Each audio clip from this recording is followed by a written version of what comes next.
बाहर आने दे नहीं। आज श्रावण का तीसरा सोमवार है और सोमवार के तीसरे दिन बाबा महाकाल की सवारी निकाले जाने की तैयारी है।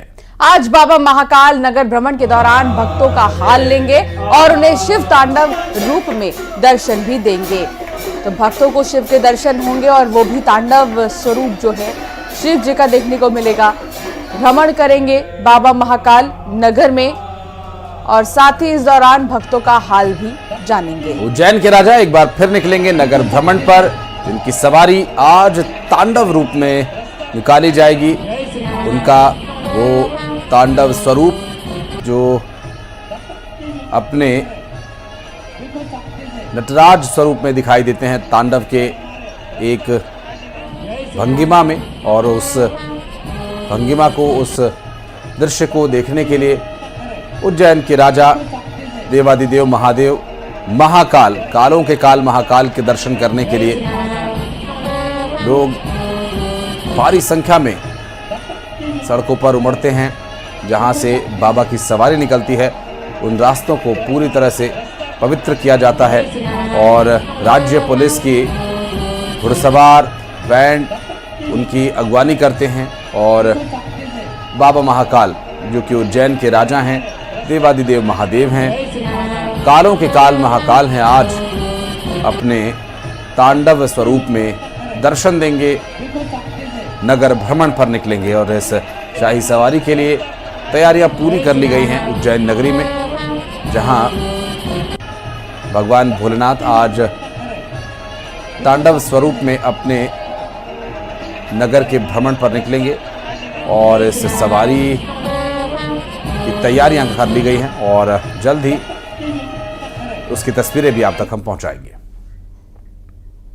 मंदसौर में भगवान पशुपतिनाथ महादेव मंदिर में श्रावण मास के तीसरे सोमवार को सुबह पट खुलने से ही श्रद्धालुओं का पहुंचने का सिलसिला शुरू हो गया। मंदिर परिसर में रुद्र पाठ का आयोजन किया जा रहा है और आज श्रावण मास के तीसरे सोमवार पर भगवान पशुपतिनाथ का आकर्षक श्रृंगार भी किया जाएगा। और भगवान पशुपतिनाथ के श्रावण मास के तीसरे सोमवार को दर्शन करने के लिए यहां पर हजारों श्रद्धालु पहुंचेंगे, ऐसा पूर्वानुमान है और तैयारियां भी उसी के अनुसार की गई है। तो आज सावन का तीसरा सोमवार और तीसरे सोमवार के दिन मध्य प्रदेश के अलग अलग शहरों में शिव मंदिरों में भक्त उमड़ रहे हैं। तो वहीं उज्जैन की भी तस्वीर हमने आपको दिखाई, लेकिन मंदसौर में भी कुछ इसी तरह जो श्रद्धालु हैं वो पहुंच रहे हैं सुबह से ही। नरेंद्र धनौतिया संवाददाता साथ जुड़ गए हैं। नरेंद्र, आज पशुपतिनाथ मंदिर में शिव जी का श्रृंगार कितना अद्भुत है, आज भक्त कितने खुश नजर आ रहे हैं और क्या सुबह से ही पहुंचने शुरू हो गए हैं भक्त?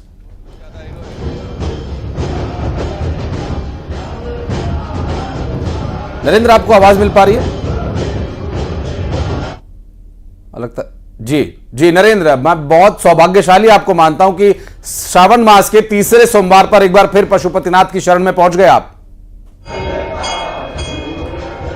जी बिल्कुल, श्रावण मास का तीसरा सोमवार है और इस बार श्रावण मास में 5 सोमवार आने वाले हैं और तीसरे सोमवार को मंदसौर में भगवान पशुपतिनाथ महादेव मंदिर पर पट खुलने से ही लगातार श्रद्धालुओं का पहुंचना शुरू हो गया है। और मेरे पीछे आप देख सकते हैं कि आरती ढोल नगाड़ों की हर हर महादेव जय पशुपतिनाथ के यहाँ पर मंत्रों नारों की गूंज सुनाई आपको दे रही होगी। ढोल नगाड़े बज रहे हैं, बड़ा ही उत्साह का माहौल है, क्योंकि इस बार जैसी उम्मीद की जा रही थी कि बारिश नहीं हो रही है, लेकिन पिछले 2 सोमवार से भगवान पशुपतिनाथ की ऐसी कृपा क्षेत्र पर हुई है कि यहाँ पर बारिश भी पर्याप्त हो गई है। तो सुबह से ही यहाँ पर श्रद्धालुओं का पहुँचना शुरू हो गया है और दिन भर यहाँ पर कई धार्मिक अनुष्ठान किए जाने वाले हैं। अभी आरती हो रही है, इसके बाद में भगवान पशुपतिनाथ महादेव का आकर्षक श्रृंगार किया जाएगा। रुद्राभिषेक के दौर लगातार यहाँ पर चलते रहेंगे, मनोकामना अभिषेक यहाँ पर चल रहा है। तो दिन भर यहाँ पर हजारों श्रद्धालुओं के पहुँचने की संभावना है। इसको लेकर के मंदिर प्रबंध समिति ने भी यहाँ पर सुरक्षा के व्यापक प्रबंध किए हैं। महिला दर्शनार्थियों के दर्शन की अलग व्यवस्था की गई है, पुरुष दर्शनार्थियों के दर्शन की अलग व्यवस्था की गई है, आगम और निकास की अलग अलग व्यवस्था की गई है, ताकि यहाँ पर भीड़ बढ़ने की संभावना अगर रहे तो यहाँ पर किसी प्रकार दर्शनार्थियों को दर्शन करने में असुविधा नहीं हो। बिल्कुल नरेंद्र, और काफी मतलब सौभाग्य है एक तरह से हम देखें तो तमाम जो श्रद्धालु हैं वो भी सुबह से ही पहुंचने शुरू हो जाते हैं शिव जी को प्रसन्न करने के लिए, जल चढ़ाने के लिए, उनका पसंदीदा बेलपत्र चढ़ाने के लिए। बहुत शुक्रिया नरेंद्र जानकारी साझा करने के लिए। और बढ़ते आगे, मुख्यमंत्री विष्णुदेव साय आज कवर्धा के दौरे पर रहेंगे और सीएम आज भोरम देव में कांवड़ियों के ऊपर हेलीकॉप्टर से पुष्प वर्षा करेंगे। मुख्यमंत्री बूढ़ा महादेव का दर्शन भी करेंगे और साथ ही भगवान का अभिषेक भी करेंगे। उनके साथ डिप्टी सीएम भी मौजूद रहेंगे।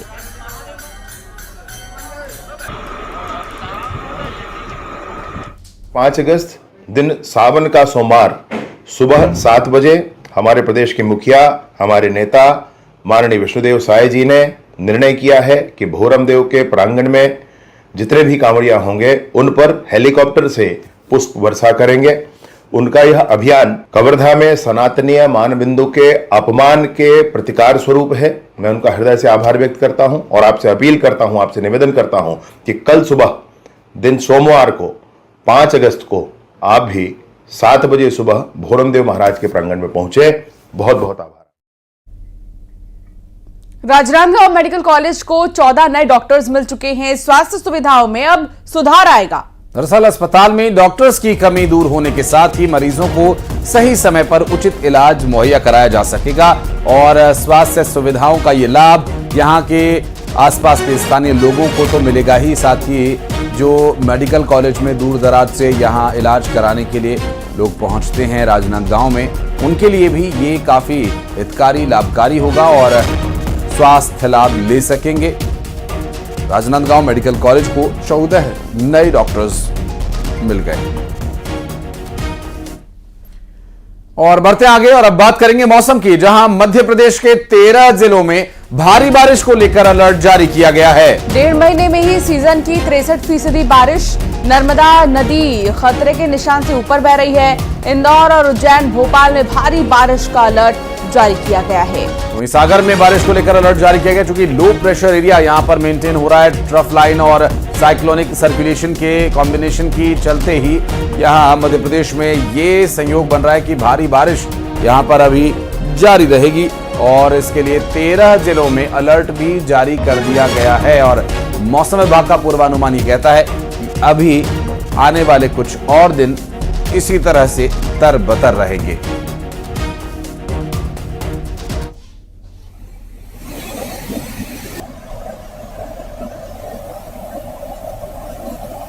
तो ये जो तस्वीरें आप देख रहे हैं, दरअसल डैम जितने भी हैं उनके लगभग सभी गेट्स खोलने पड़े हैं, क्योंकि लगातार हो रही बारिश की वजह से नदियों का, तालाबों का जल स्तर अपने उफान पर है, मर्यादाओं को तोड़कर बाहर निकल रहा है और ऐसे में डैम को कोई नुकसान ना हो, इसलिए जो वाटर लेवल मेंटेन करने के लिए डैम के गेट खोलने पड़ रहे हैं और सभी अपने पूरी क्षमता के साथ दरवाज़ों को खोलना पड़ा है।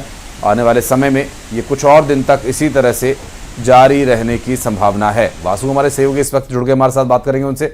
वासु, अभी क्या कह रहे हैं मौसम विभाग के एक्सपर्ट्स, क्योंकि 13 जिलों के लिए अलर्ट जारी किया गया और लगभग प्रदेश के जितने भी बड़े डैम हैं वो पूरी क्षमता के साथ खुले हुए हैं। बिल्कुल, देखिए मध्य प्रदेश में लगातार तेज बारिश का दौर जारी है और राजधानी भोपाल हो या फिर अलग अलग इलाके हों, अलग अलग मध्य प्रदेश के बड़े सेंटर्स हों, बड़े शहरों, इंदौर, जबलपुर, ग्वालियर की आप बात कर लीजिए, मालवा निमाड़ अंचल की बात कर लें, महाकौशल की बात कर लें, सभी जगह लगातार जो है तेज बारिश का दौर चल रहा है और मौसम विभाग की ओर से अलर्ट जारी किए जा रहे हैं। ज्यादातर इलाकों में रेड और ऑरेंज अलर्ट जारी किए गए हैं, जिसका साफ तौर पर यही मतलब है कि भारी बारिश होने की संभावना है। सभी बड़े बांध, चाहे बरगी हो, तवा हो, उनके डैम्स जो है, जो गेट हैं वो खोल दिए गए हैं। इंदिरा सागर हो, ये तमाम बांधों से जो है लगातार पानी छोड़ा जा रहा है ताकि जो डैम का वाटर लेवल है वो मेंटेन किया जा सके और इसके चलते निचली बस्ती वाले जो इलाके हैं वहां पर अलर्ट भी जारी है। शासन प्रशासन की जो टीमें हैं वो भी वहां पर लगातार मुस्तैद हैं ग्राउंड जीरो पर, ताकि किसी भी तरीके की कोई अनहोनी ना हो, कोई दुर्घटना ना हो। लोगों को सावधान रहने के लिए भी प्रशासन की ओर से सचेत किया जा रहा है, क्योंकि अक्सर ये देखा जाता है कि बारिश के मौसम में, आंधी तूफान के साथ बिजली गिरने की भी घटनाएं होती हैं और कई जगहों पर नदी नाले उफान पर होते हैं, तो वो भी दुर्घटनाओं का कारण बनते हैं। लिहाजा मध्य प्रदेश में आने वाले दिनों में भी इसी तरीके का मौसम रहने वाला है, तो लोगों को अपनी सुरक्षा का भी ध्यान रखना होगा। और चूंकि बारिश भी जरूरी है, क्योंकि इसी बारिश से साल भर पानी की जो आपूर्ति है वो सुनिश्चित हो पाती है, वो तय हो पाती है। तो जरूरत भी है पानी की, और ज्यादा पानी होता है तो फिर वो मुसीबतें भी लेकर आता है, लेकिन इनसे बचा जा सकता है अगर लोग सावधानी रखें तो। जी स्वाभाविक है। और खुद मुख्यमंत्री ने भी वासु इस बारे में लोगों से भी अपील की है, जिसका आप जिक्र कर रहे थे। उन्होंने लोगों से भी कहा कि आप अपने स्तर पर तो तैयारी रखिए, प्रशासन को तो अलर्ट रखा ही गया है। बहरहाल अब चूंकि अलर्ट जारी किया गया है तो तैयारियां भी उसी तरह से होनी चाहिए और बारिश भी संभव है उसी तरह से होगी। बहुत बहुत शुक्रिया वासु आपका इस पूरे मामले पर जानकारी देने के लिए। जबलपुर में रानी अवंतीबाई लोधी सागर परियोजना बरगी बांध के जलस्तर को नियंत्रित करने के लिए अब 4 और गेट खोल दिए गए हैं। अब 17 गेट से 1,77,000 क्यूसेक पानी छोड़ा जा रहा है। परियोजना प्रशासन ने बांध में पानी की आवक को देखते हुए यह निर्णय लिया। प्रशासन ने निचले क्षेत्र के रहवासियों से नर्मदा तट से सुरक्षित और उचित दूरी बनाए रखने का अनुरोध किया है। मंडला में इसका जो स्तर है वो खतरे के निशान से ऊपर बह रहा है।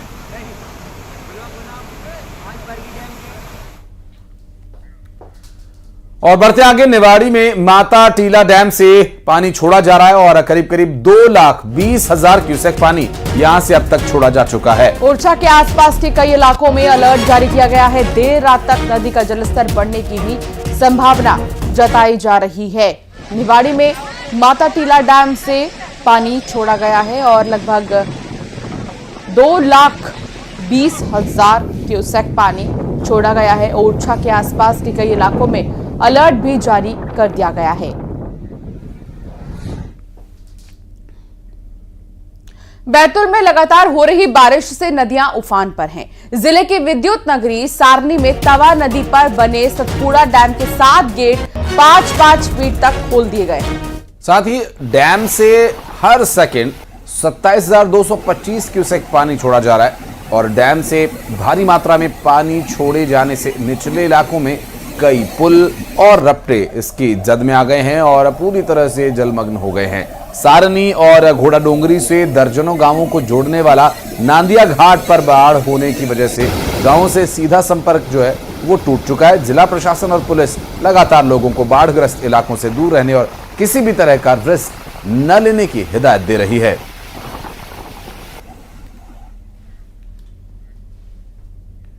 और बड़ौदा बाजार से अगली खबर, जहां डायरिया के 20 नए मरीज मिले हैं। पलारी ब्लॉक में एक बार फिर डायरिया का मरीज मिला है। अलग अलग गांव में डायरिया के 20 मरीज मिले हैं। एक महीने में 200 से भी ज्यादा मरीज मिल चुके हैं। डायरिया पीड़ित लगातार परेशान हो रहे हैं। स्वास्थ्य विभाग गांव में जांच भी कर रहा है। और योगेश हमारे सहयोगी इस वक्त हमारे साथ जुड़ गए, बात करेंगे उनसे। योगेश, ये डायरिया की समस्या अभी तक हल नहीं हो पा रही है? जी बिल्कुल, बता दें आपको कि अब तक 3 महीने हो चुके हैं। इन 3 महीनों में लगभग 200 से अधिक डायरिया के मरीज मिल चुके हैं। शीश देवरी की बात करें तो शीश देवरी में एक हफ्ता पहले ही 40 से 45 मरीज मिले थे, लेकिन कल शाम की बात है कि शीश देवरी में 3 और बिजलीडीह में डायरिया के 6 नए मरीज मिले। टोटल जो पलारी के जितने आसपास के गाँव है, जरवे, पहंदा, बिनौरी, रसौदा, जंगलोर सहित कई ऐसे गांव हैं जहां पर डायरिया के मरीज मिले हैं। कल पलारी बाग की बात करें तो कल 20 नए मरीज यहां पर मिले हैं। हालांकि सबकी स्थिति सामान्य है, क्योंकि सभी को वहां पर जो स्वास्थ्य विभाग है वो अलर्ट है। गांव-गांव में कैंप लगाए जा रहे हैं और जिनकी स्थिति ज्यादा गंभीर बताई जा रही है उनको पलारी केंद्र में ले जाया जा रहा है। बिल्कुल, एक चुनौती भी रहेगी स्वास्थ्य महकमे के लिए कि इस तरह से जो डायरिया के मामले लगातार सामने आ रहे हैं उन्हें पूरी तरह से ठीक किया जाए और डायरिया के मामलों को बढ़ने से रोका जाए। ये भी निगम के लिए एक बड़ी चुनौती रहेगी। बहुत शुक्रिया आपका इस पूरे मामले पर जानकारी देने के लिए। और यहां रुक रहे एक छोटे से ब्रेक के लिए। आप देखते रहिए न्यूज़ 18।